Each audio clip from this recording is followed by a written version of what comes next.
Welcome. In this video I will show you how to set up photo and night photo modes on Mission 1.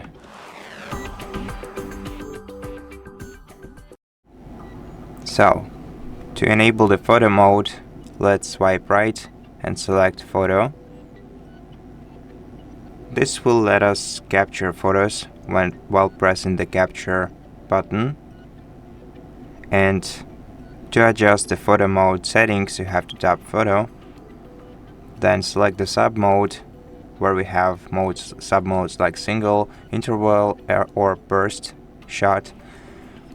We also can adjust the megapixel count and the output format.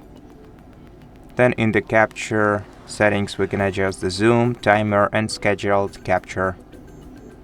And in image we can adjust the rest of the settings, and we can also adjust the ISO to basically enable the night photo mode. If you increase the ISO in low light conditions and then capture the photo steadily in dark environments, you'll be able to get the high quality night mode photo.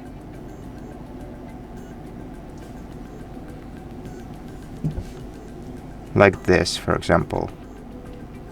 This is the photo taken underneath the table where I'm recording this video, and it's pretty dark beneath the table. So yeah, that's basically how you do it. Thank you for watching this video. If it helped you, please consider subscribing to our channel, leave us a like and a comment below, and I'll see you in the next one.